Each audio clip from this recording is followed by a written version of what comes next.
is CGTN, China Global Television Network.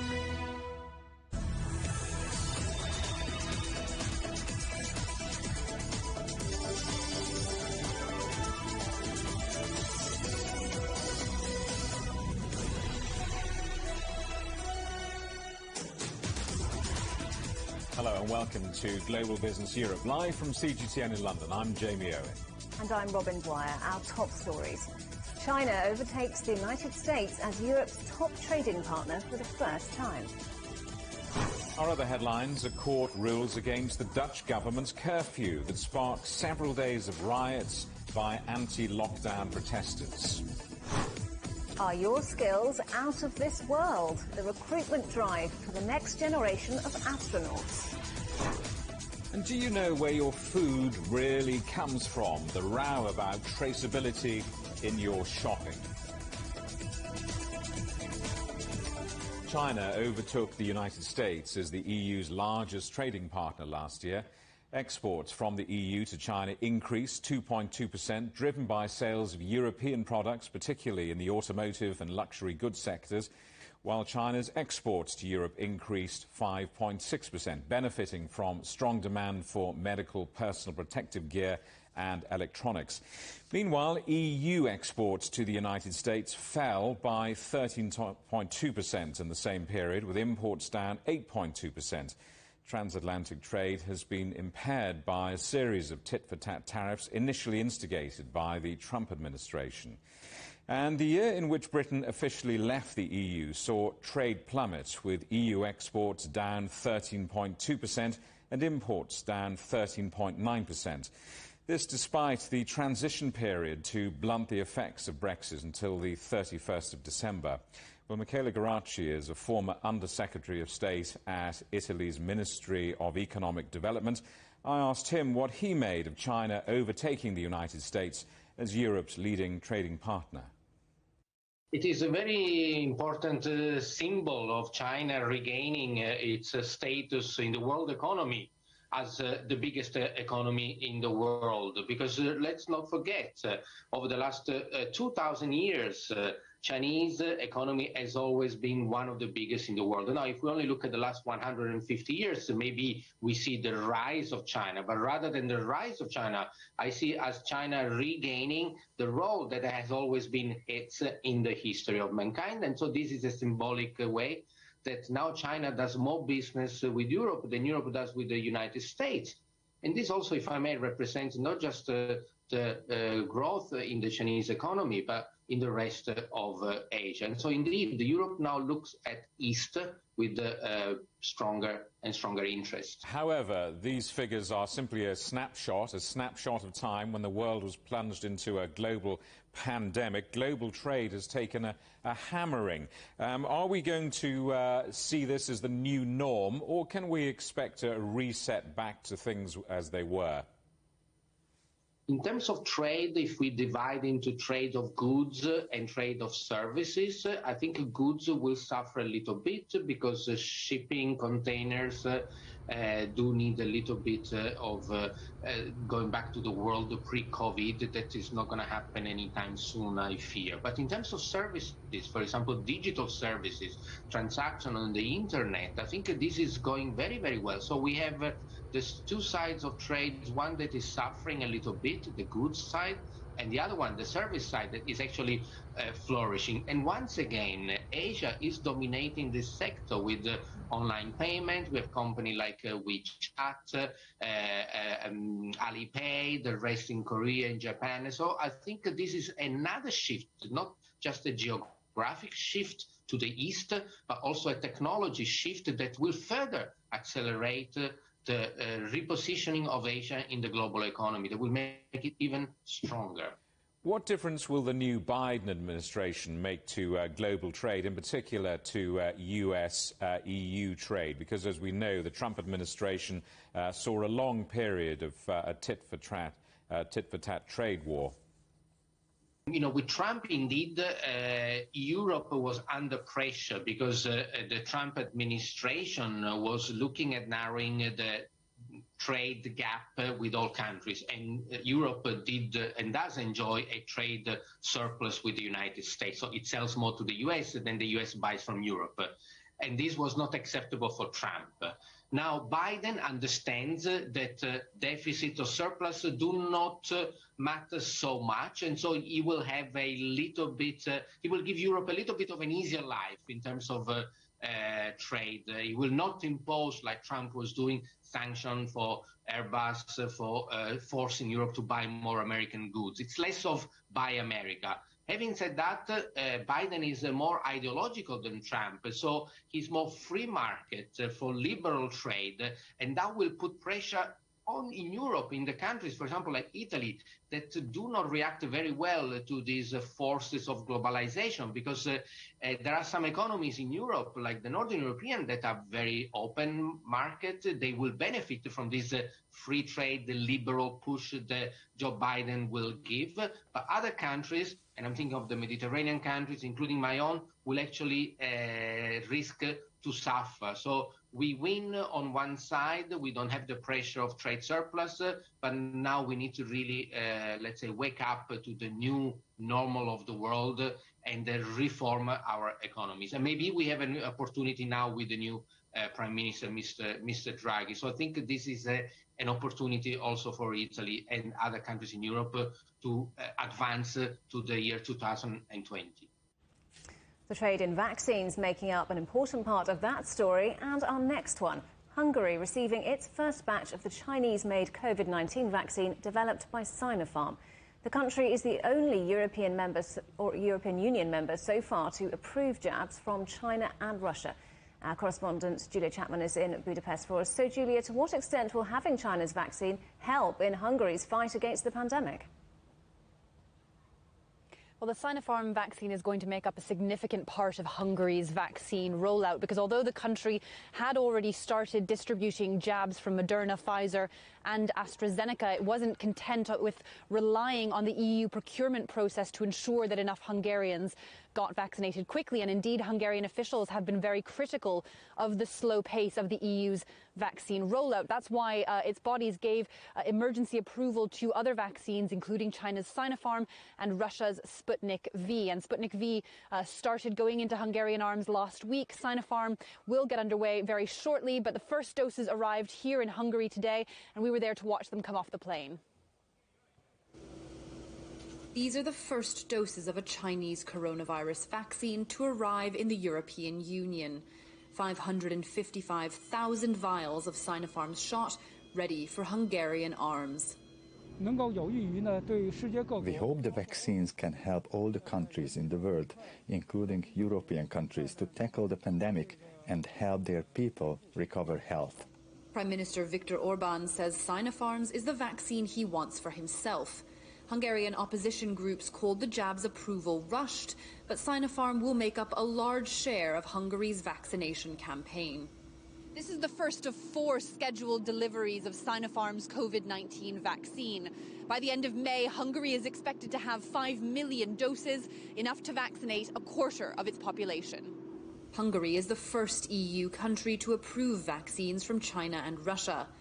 Last week, Hungary began using Russia's Sputnik vaccine. The country streamlined its regulatory process so it could supplement the EU's vaccine distribution. Officials say they hope Hungary can be a European leader in COVID-19 inoculation. We try to save lives and preserve the economy, and we are fighting together with our Chinese friends against COVID. So I just would like to underline again, it's a very important day for Hungary.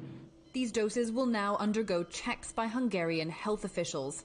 It's expected that they will start to be used by the end of the month. Julia Chapman, CGTN, Budapest. And Julia, Hungary's government's been using emergency powers since March so it can respond to the pandemic. Will those be extended? That's right. The Prime Minister Viktor Orban is calling for those powers to be extended. They were initially brought in March last year to help combat the pandemic. They effectively allow the Prime Minister to rule by decree. Of course, that came under a lot of criticism from Hungary's opposition parties, and they managed to come to a compromise later last year, allowing for a limited period for those powers. That 90-day period that was then implemented is expected to come to an end very shortly, so the Prime Minister is seeking an extension. It's very likely to go ahead to be approved by Hungary's parliament, where Prime Minister Orban's Fidesz party has a majority. OK, Julia Chapman in Budapest, many thanks. TikTok has been accused of breaching consumer laws in the European Union. Industry groups say the Chinese video sharing app fails to protect children from hidden advertising and inappropriate content. They also say the company is violating copyright agreements. TikTok says it would like to have a meeting with the groups who filed complaints. The mining giant BHP has reported its best first-half performance in 7 years. The company says profit was lifted by strong demand from construction companies in China. Vaccine campaigns against coronavirus are also expected to boost the demand for commodities and metals. Australia's Seven West Media has become the country's first major news outlet to sign a multi-million-dollar deal with Google for its content. The agreement comes as the government pushes ahead with a law that would force the internet giant to pay media companies for showcasing their news items. Seven, which owns a television network and newspapers, has described the deal as fair payment. South African Airways has been granted a further $346 million to help make severance payments to laid-off staff as part of its rescue plan. The airline, which hasn't been profitable for almost a decade, entered a form of bankruptcy protection in December 2019. Its financial difficulties have been exacerbated by the pandemic. Bitcoin has passed $50,000 for the first time. 2021 has seen the cryptocurrency continue its seemingly irresistible rise, with gains over 70%, building on a 300% increase during 2020. Last week, Tesla bought $1.5 billion worth of Bitcoin and announced it would begin accepting it as a form of payment. Gas and oil prices have jumped after freezing temperatures swept through Texas and left millions of people without power. President Biden has declared a state of emergency after the power grid was crippled and 2 people were left dead following a winter storm. Well, let's talk to Ellen Wald, who's president of Transversal Consulting and an energy industry analyst. Ellen, first of all, why is the snowstorm driving up energy prices so much? Well, part of the reason it's driving up energy prices is that there is a huge demand on the system right now. It's not just a snowstorm, it's cripplingly cold temperatures. We're talking about, 1 or 3 degrees Fahrenheit, which is completely uncommon in Texas. Some parts get cold weather, but not that frigid cold, and that's ramped up demand, particularly for natural gas heating. And natural gas is used in Texas both for heating and for power plants. So the demand is getting siphoned between these two places, and on top of that, you've got other power plants in Texas that are simply just going offline because it's so cold that critical parts are just freezing, and so they can't operate. And so the demand is so high, plus there's limited supply, and so the prices are just exploding. And it's not just in Texas, it's also in Oklahoma and other areas in the region. Can you explain why the power grid has been so badly affected by this cold weather? Well, part of the reason is just that it's not meant to withstand this kind of low temperatures. In other places in the United States, say in Wyoming, they have, windmills like they have in Texas, wind turbines. But those turbines are weatherized for the really cold temperatures that you'd expect in Wyoming. In Texas, they didn't winterize their wind turbines or their natural gas power plants or their other aspects of the grid. And so they're suffering under both high demand and this cold that's taking out parts of the ability of the grid to manufacture electricity. And also Texas's grid is self-contained. So a lot of other, in the United States, a lot of other grids are managed federally or not totally self-contained. Texas does all of its own grid and electricity management. And so some people think that has also contributed to the problem. So what are lessons learned? Is this about diversification or what? Well, it's definitely about diversification. Though Texas actually has a fairly well diversified sources of electricity. They get plenty from wind, although in this case, they weren't even expecting to get a lot from wind. It was really divided between coal, natural gas, and nuclear. The problem is that just a lot of these things have all gone offline at the same moment as demand skyrocketed. So really, I think the lesson here is, do we think that it's important to spend the money to weatherize the power grid and the power plants against these kind of like freak temperature issues? Remember, temperatures haven't gotten this cold in Texas since 1989, and so that's part of the question we need to ask. But I think also as people start to transition more to electric vehicles, that puts more stress on the grid. And so maybe it is time to say, hey, do we want to spend the money to really upgrade the grid, considering it's going to just be more and more critical? Ellen Wall, good to talk to you. Thanks for coming on the programme. Thank you. You're watching CGTN. Still ahead. Spain develops the first of the next generation of drugs to tackle COVID, particularly the new variants.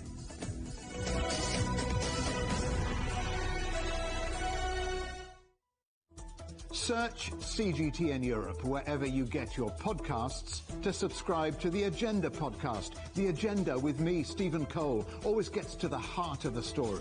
Just subscribe today and listen now. Covering the world from 4 continents. A new horizon. Teams in Beijing, Washington, D.C., Nairobi, and London, who connect, interact, and inquire to bring you the stories that matter to all. The Link, only on CGTN. Don't forget you can sign up to our daily newsletter. We bring you all the top business headlines straight to your inbox. So sign up for free at this address. CGTN. See the difference.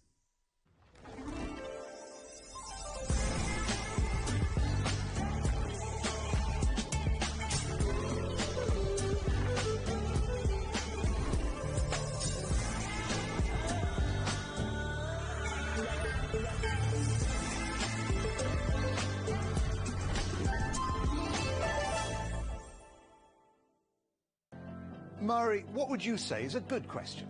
Stephen, I'd say it's one where there's always more than one answer. The Answers Project is a new podcast series from CGTN Europe. With me, Stephen Cole. And me, Mari Beveridge. In each episode, we'll take a complex question. And with the help of some of the world's foremost experts, shine light on some of the answers. So join us for The Answers Project. Available wherever you get your podcasts.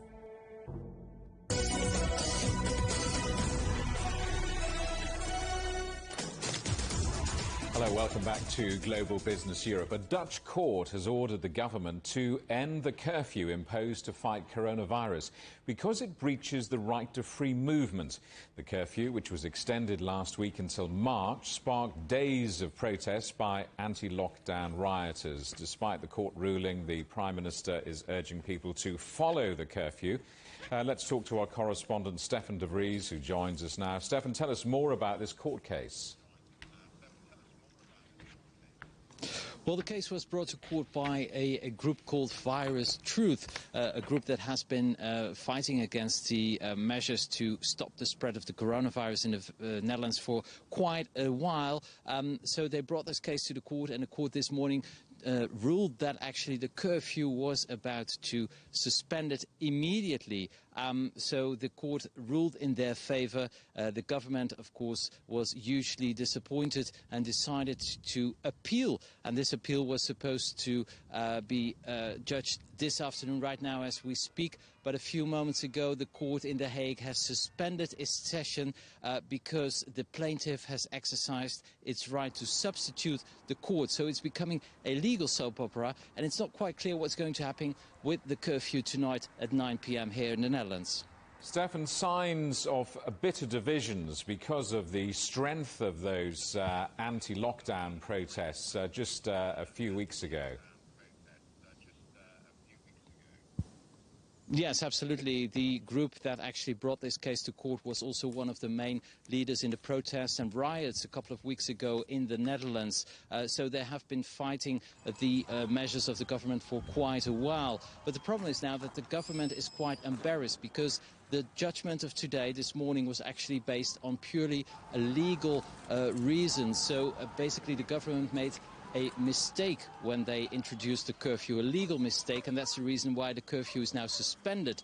When the curfew is indeed suspended immediately as per tonight, so at 9 p.m, I expect that a lot of people will take to the streets either to celebrate the end of the curfew, but if another court tonight says that the curfew will not be suspended, then there will maybe some protests here in the streets in the Netherlands. So the curfew in the Netherlands is now in a legal limbo. Back to you, Jamie.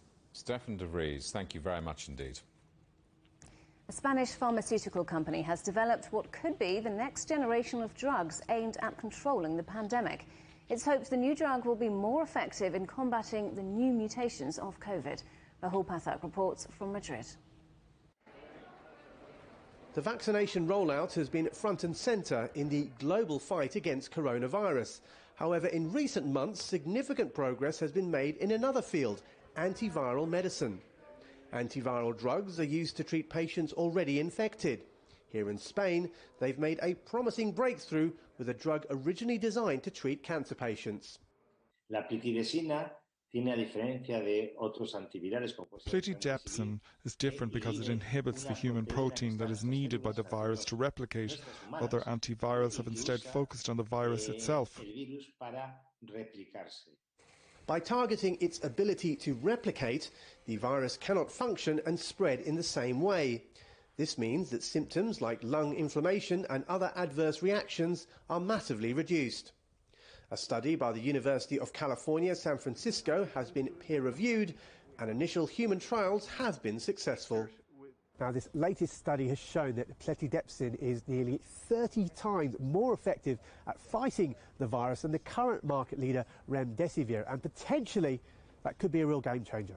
Tests have also been carried out on the new variants first detected in Brazil and the United Kingdom. The results have been encouraging. They've shown efficacy levels close to 100%.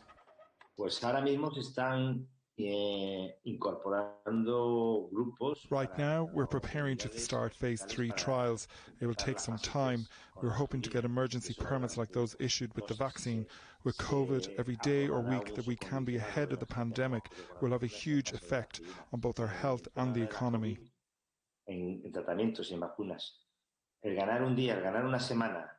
Throughout the pandemic, medical strategy has largely centred on prevention. It's hoped new breakthroughs in patient treatment can also play a big role in reducing COVID mortality. Rahul Pathak, CGTN, Madrid. Now, if your skills are out of this world and you're looking for a new job, well, this is for you. The European Space Agency is recruiting astronauts for the first time in more than a decade, and women are being strongly encouraged to apply. The ESA is working to become more open and diverse, and it says those with disabilities could also be right for the job. Ryan Thompson reports. The European astronauts blasting into outer space have been the same 7 faces for the last decade. There's Luca, Thomas, Andreas, Timothy, all of them highly qualified scientists, but only one, Samantha Cristoforetti, is a woman. Now, for only the 4th time in history, new astronauts are being recruited by the European Space Agency, but with a push to ensure that hiring is more representative than ever before. Diversity is also something which we are looking now into a more broader sense, looking to gender, sexual orientation, ethnicity, beliefs, age, and disabilities and other characteristics. So for us as an equal opportunity employer, it's really important. Women are especially encouraged to apply because previously less than a quarter of applications came from women. Of course, this vacancy is like no other. Sure, you'll apply online using a CV and cover letter, but you'll also need one of these from a special doctor, a Fit to Fly certificate. On top of that, there's just a few other requirements. In order to apply, you must have a master's degree, at least 3 years of postgraduate professional experience. They need to be fluent in English, with good knowledge of a second language. They need to be highly motivated and able to cope with irregular working hours. And we have ignition. The application period opens on March 31st, and once it closes, the ESA says it will be 18 months of tests, screenings, and interviews until we know who will make up the next generation flying into outer space. Ryan Thompson, CGTN, Frankfurt. Well, women account for just 11% of the 560 people who've travelled beyond the Earth's atmosphere in 60 years of space exploration. Overall, the number of women in the aerospace industry has hovered at around 20% for at least 30 years. But last year saw a major turning point after NASA announced plans to send the first female astronaut to the moon by 2024 through its Artemis moon program. Let's talk now to Celia Vados-Capetta, who is the Chief Diversity Officer at the European Space Agency. Thank you very much indeed for joining us on the programme today. So why do you think this is still such a male-dominated sector? Is it from within the industry, or is it women thinking it's just not for them? Actually, there are several reasons. You're right saying that so far we had more or less 11% of women in space, and this is, we cannot be happy with that. We have also not to forget that the third person in space was a woman with Valentina Tereshkova. And so in a way, we started well, but actually the momentum was not really kept high. One of the reasons for sure is that there is still a limited amount of women that gets into the STEM subjects, science, technology, engineering, and mathematics. And this is an issue that is anyway quite the same across all the different countries. Although now there are more women graduated than men in all OECD countries, so quite an achievement. Still, they don't go for the disciplines that are needed for the jobs in space. However, one of the things that we have realized is that there is also a kind of tendency of not there to think about women, not think about themselves as an astronauts, but this has been changing. And for sure, if we had at our last selection at ESA only 16% of application coming from women, what we want to reach today is to have a much higher representation. And the way we want to do this, first of all, relies in being attractive to a much larger community. And for this, we have been able to advise our jobs in a very different way, using also the support of member states, new ways of approaching the young generation, in particular through the social media, but also changing the narrative. If the narrative of space has been for very long relating to conquering, to a race, now we want to change this narrative and explain that for Europe, exploration is also about bringing our values into space, the value of inclusion, the value of pursuing knowledge, the value of taking care of our planets, and in particular of being able to inspire the young generation to be the new explorers. So the space... Yeah. Sorry to interrupt you. I was just going to say that when it comes to people already working in the industry, women I'm talking about here, there's quite a lot to do to make things equal at quite a basic level. I'm thinking of the first all-women spacewalk, which was postponed because the spacesuits wouldn't fit. There's work to do for those already in the industry. That's clear, and you see that there is nothing that we should give for granted. And this is why also with respect to, first of all, we need a critical mass. We need a critical mass of diversity to be able really to be prepared to include them. So we learn by enlarging the pool of talents that go to space, and this is also why it's important for us to launch. And this is a very, really, I'm very happy that we are pioneering this. We have a new program, a new project. Actually, it's called the Feasibility Para-Astronaut Project, because we want to also set the condition through a parallel project to learn and to be able to bring people with disability into space. And this is something that no one has done before, is really going from 0 to 1. And as a space agency, anyway, we like to do things and to go in places where no one has been before. It will require a lot of testing effort, understand the constraints, because first of all, security and be able to be fully operational are requirements we cannot compromise in any sense. So we learn by doing things. And again, with women in particular in Europe, we have today only one woman, and increasing the critical mass will also make the progress accelerate. Okay, Silvia Vado-Scalpetta, thank you very much indeed for joining us on the programme today. Jaguar Land Rover Chief Executive Thierry Bolloré joined the car maker in September, and during its third quarter, the company turned in a profit. But steering the UK's biggest car company through a pandemic and Brexit is a rather unenviable task, let alone to win over a new generation of buyers who are content to rent rather than purchase. I've been talking to him about the road ahead, starting with the pandemic. I think COVID was an incredible event for all of us, but I've discovered, because I joined more or less in the middle of several lockdowns, as you know, and I've discovered an incredible team. The team has been performing with determination, with courage, with a spirit and such a level of energy that it's not by chance that we have had those results in Q3. So COVID was a tough experience for all of us, and it's still the case. At the same time, I can see a company which is getting out of COVID stronger, significantly stronger compared to its situation previously, and the accounts are here to prove it. How about Brexit? What impact is Brexit having, and what impact will it continue to have, and in what way?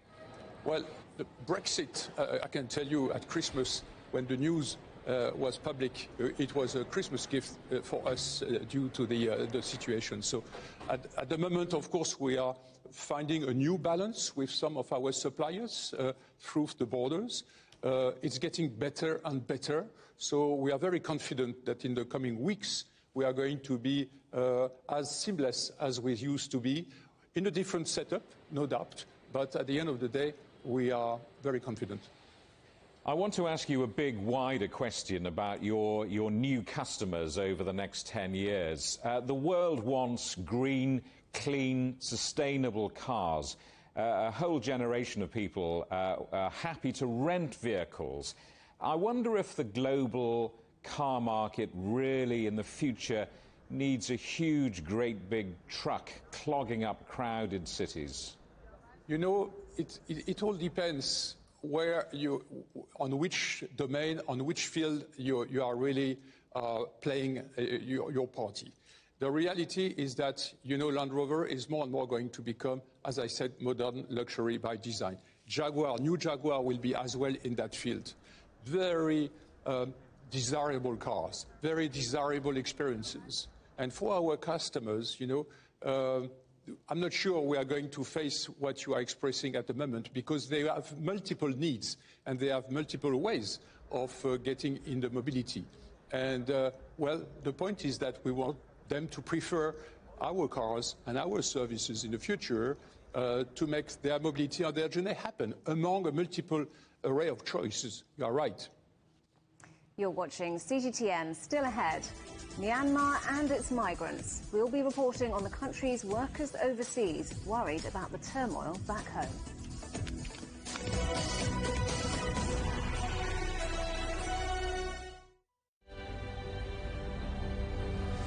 Patient after patient after patient. They take a long time to get better. They're the sickest patients we've ever seen. It's a race against time, because we can all see the threat that our NHS faces, the pressure it's under. We're dealing with something we knew very little about. Europe's first two epicentres in February have received their first dose of the Pfizer-BioNTech vaccine. Another day, another grim milestone for the UK in its fight against COVID-19. 100,000 people have now lost their lives after contracting the virus.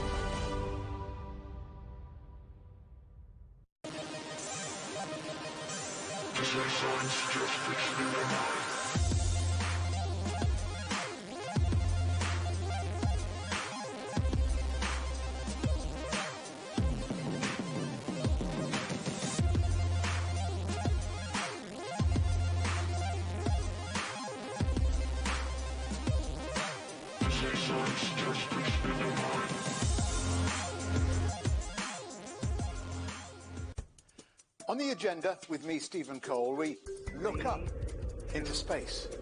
We look down into data. We look at debt. We look at politics. We look at opioids, climate change. We look at all the issues that really matter around the world. But you matter too. We want to tell the stories you want to see and hear about. Make it your agenda.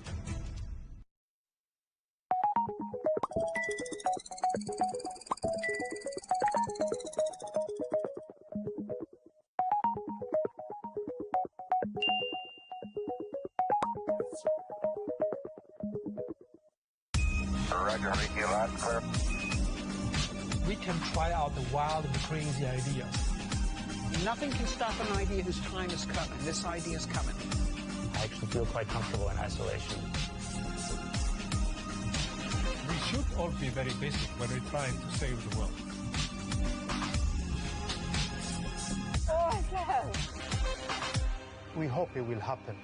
We have to live in hope.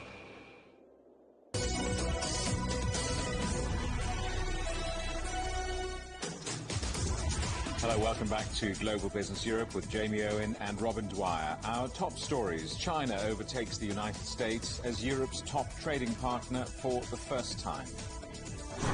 A court rules against the Dutch government's curfew that sparked days of riots by anti-lockdown protesters. And are your skills out of this world? The European Space Agency starts a recruitment drive for astronauts.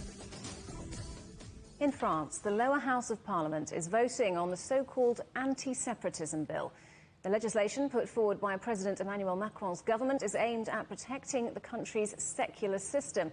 However, many, including prominent human rights groups, view it as controversial and say it targets France's Muslim minority population. Our correspondent Ross Cullen is in Paris for us. So, Ross, we're just looking at pictures there of that bill being debated.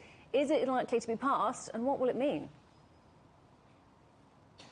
Yes, it's going through its final stages of debate and will be voted on shortly in the National Assembly here in Paris. Robin, it is likely to pass. French President Emmanuel Macron's party, La République en Marche, Republic on the March, does have a majority in the lower house of MPs, so it is likely to get through that stage before it moves on to the Senate. And this bill really tries to enshrine secularism in France and stamp out extremism. The focus is on this bill, which is called Principles of the Republic, but it's really been broadly known as a separatist bill, clamping down on separatism, and it focuses on how to provide greater oversight of schools, sports halls and places of worship in France. It focuses on how to provide greater scrutiny of the funding of places of worship. It focuses also on clamping down on homeschooling, also on forced marriages as well. And if we look back to the origins of this bill, it really is last autumn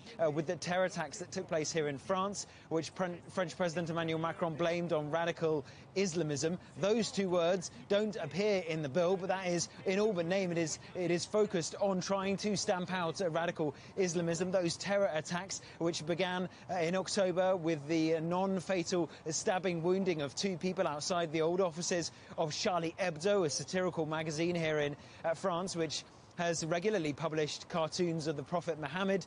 Then there was the decapitation of the history and geography teacher Samuel Paty, who was killed outside the school where he taught. He had shown his pupils pictures of the Prophet Muhammad during a class on freedom of expression. After that, 3 people were killed in a cathedral in Nice in another stabbing attack as well. And after that, French president really announced he wanted to stamp out extremism here in France and shore up the secularism side of the French constitution. It's been enshrined in the constitution here since 1905.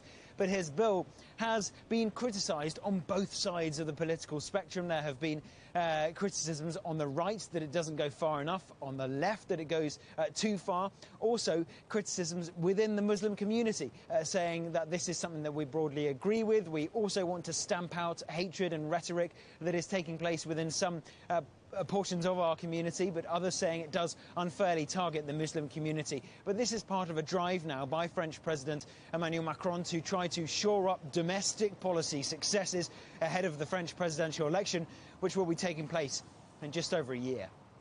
And Ross, you mentioned criticism from the Muslim community there. So might this worsen an already tense relationship between minorities and the state?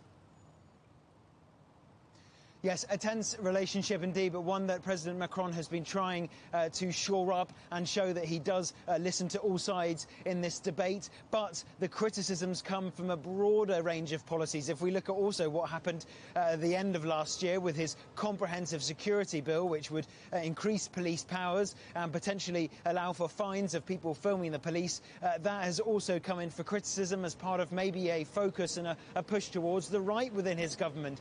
President Macron has tried to land his broad kind of policies in the middle, in this centrist, the extreme centre, if you like, but he is trying to engage on all sides so he can try to secure some policy successes. We've seen already how he's tried to link this problem of extremism in France to wider areas, perhaps and what's happened in West Africa. And we've seen talks today between leaders in West Africa, and the French president has been joining them by a video link. He sees that the roots of some of these attacks that have been taking place in Europe have their origins in armed groups that are operating in and around the southern Sahara region. So he is saying that there is a focus. We need to put that focus on what's been taking place abroad and also what's been taking place at home. So focusing on cracking down those armed groups abroad and possible training bases where they are spreading radical Islamism, and then focusing on problems and issues at home. So enshrining secularism and trying to stamp down on extremism.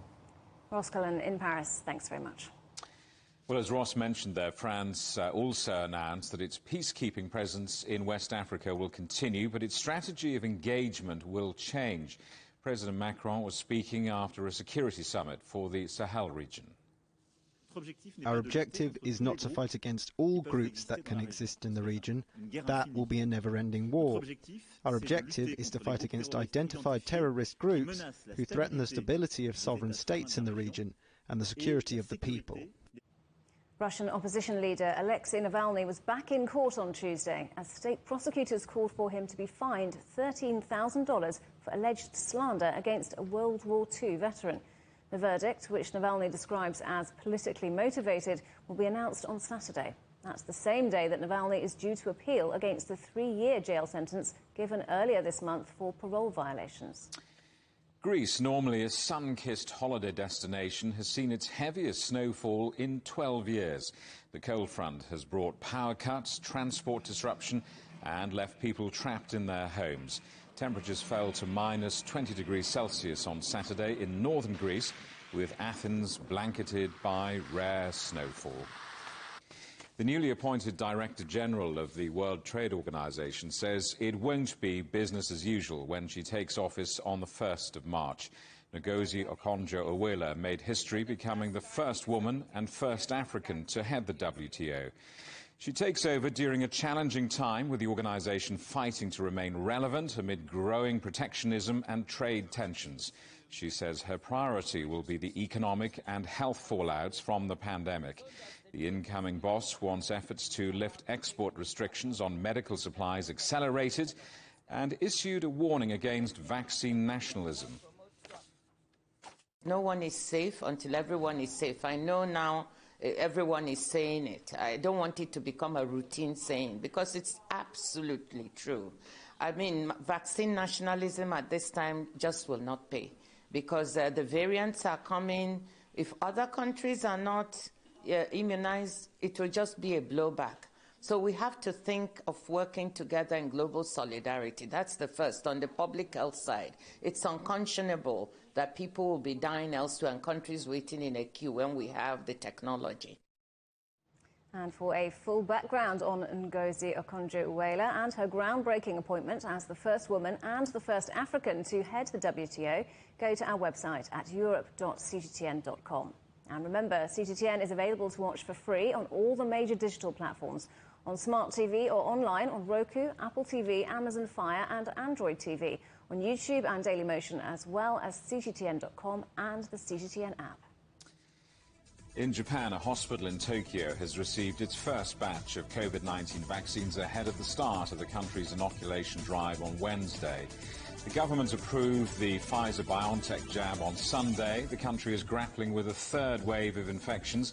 With a population of 126 million, Japan has signed contracts to procure 314 million doses of vaccines from Pfizer, AstraZeneca and Moderna, enough for 157 million people.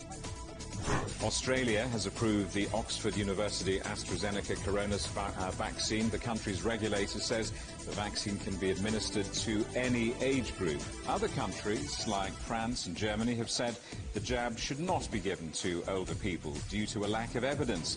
Some scientists have criticised that decision, saying absence of evidence is not evidence of absence.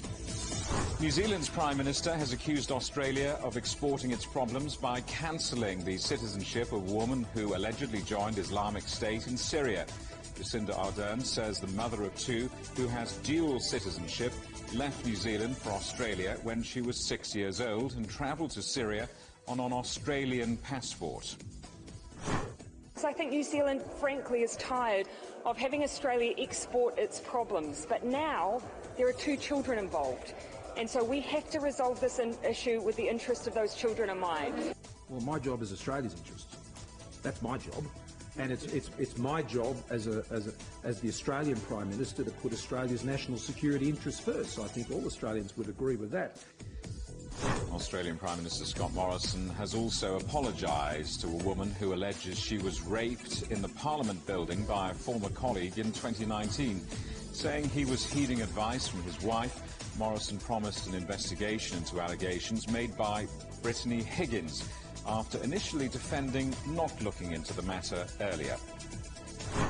The number of people killed in a bus crash in India's city town has risen to 42. The vehicle was carrying 54 passengers when it veered off a bridge and crashed into a canal.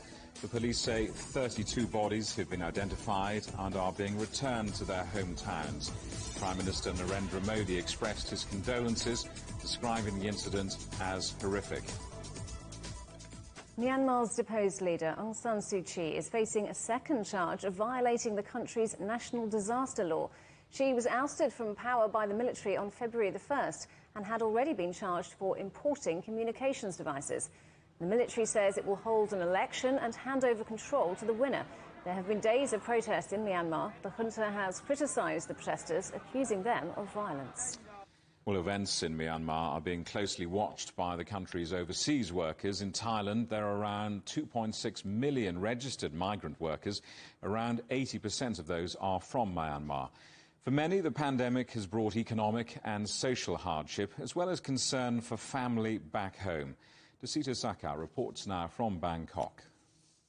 It's become a usual routine for Moy. She wakes up from a restless night and reaches straight for her phone.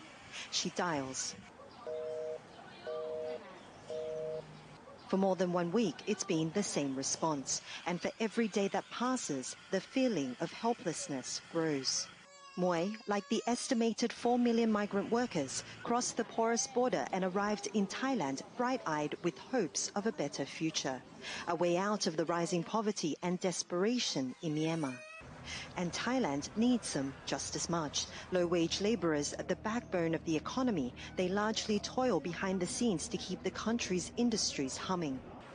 But the emergence of the second wave of COVID-19 in December unleashed a wave of anger and discrimination towards Myanmar migrants. Blame for the outbreak that began in Samut Sakhon, where hundreds of thousands of migrants reside. They were left to fend for themselves, many with no job, no income, no safety net. We're all disappointed. Main feelings all disappointed about current condition because COVID-19 is outbreak is not really over yet, right? They are in the middle of a very difficult time. And then another thing is military power. So it's like a double burden on them. They live a precarious existence, largely in the shadows of no place called home. But a military takeover in Myanmar and the growing civil unrest have pushed them into the spotlight. Protesting on the streets of Myanmar is now underway in the heart of Bangkok.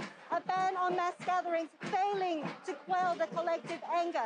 It's a movement that resonates with Thai activists, and with more than 1,000 police on standby, ready to disperse the crowd, it will do little to stop the growing resistance. I never thought that this could happen in my generation. We only heard the stories from our parents and grandparents. But witnessing it ourselves, it's a horrible feeling. I'm worried about everyone in Myanmar.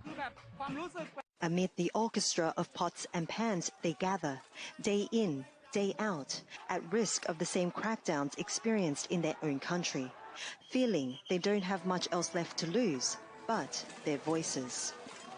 Dusita Sao-Gao, CGTN, Bangkok, Thailand.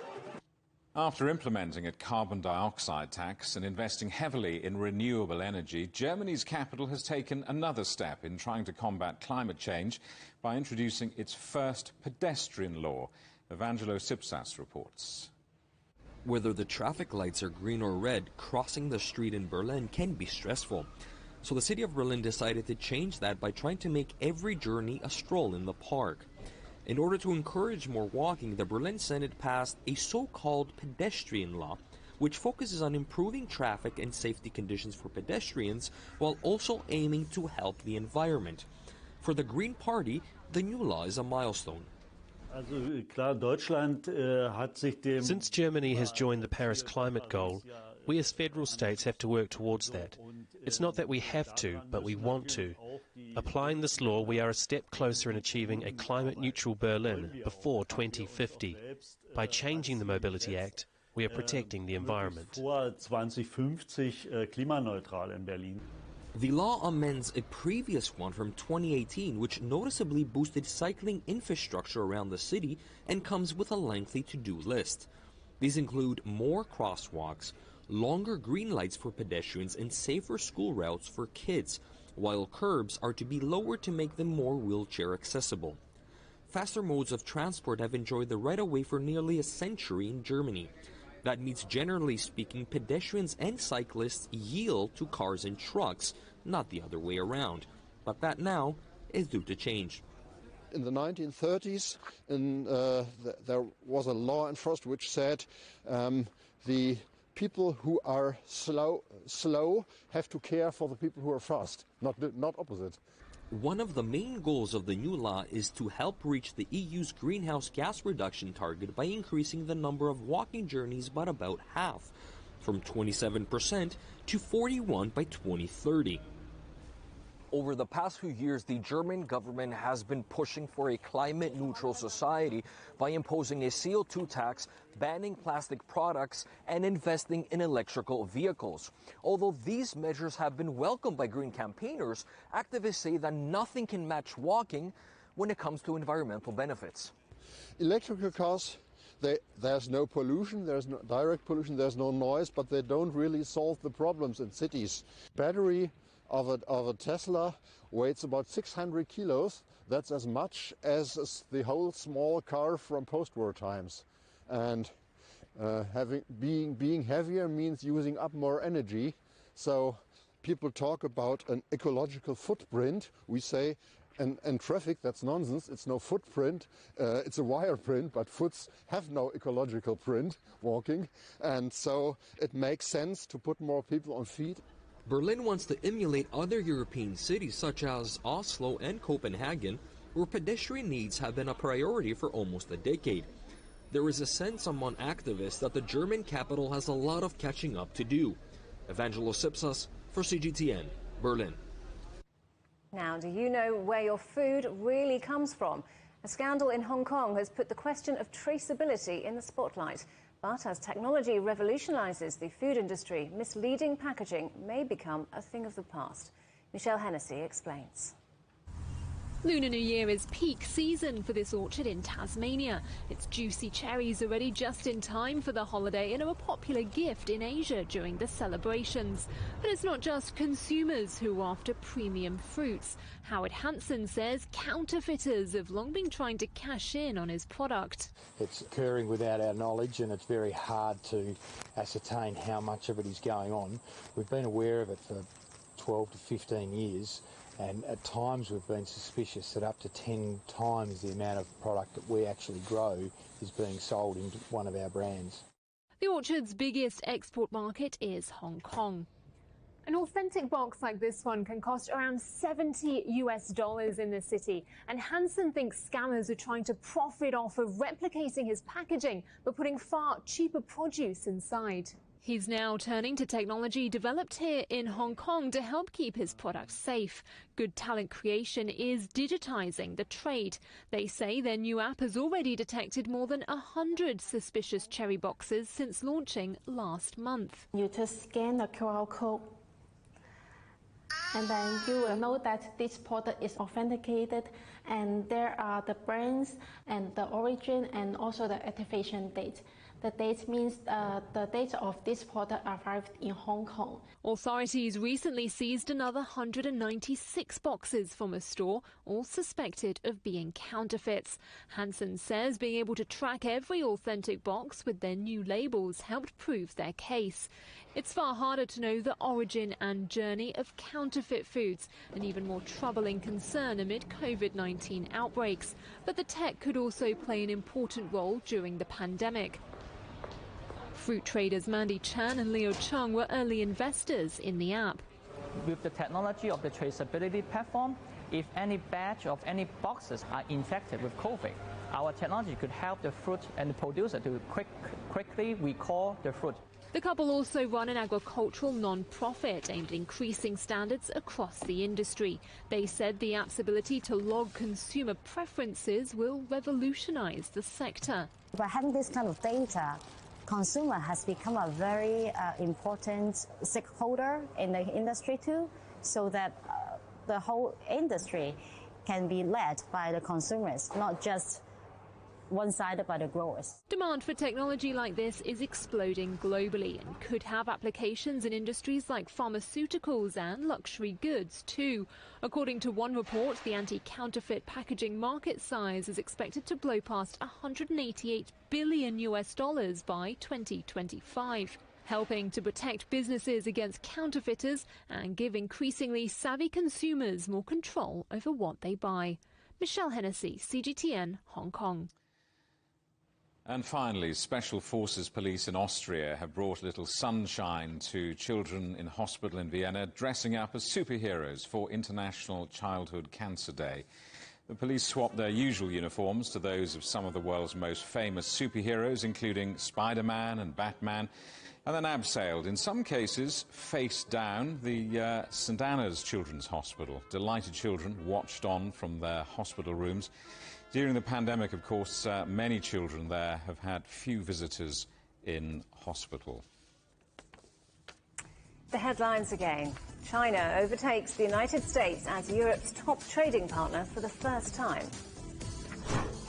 A court rules against the Dutch government's curfew that sparked several days of riots by anti-lockdown protesters. And are your skills out of this world? The European Space Agency starts a recruitment drive for the next generation of astronauts. And that's it for Global Business Europe. Thank you for watching. More on all our stories at europe.cgtn.com, and do follow CGTN Europe on Twitter, Facebook and Instagram. We're available on smart TV apps such as Roku, Apple TV, Amazon Fire and Android TV. You can also find us on YouTube and Dailymotion as well, of course, as cgtn.com and the CGTN app. Coming up next on CGTN, it's Africa Live. See you again tomorrow, same time, same place. From all the team here in London, goodbye.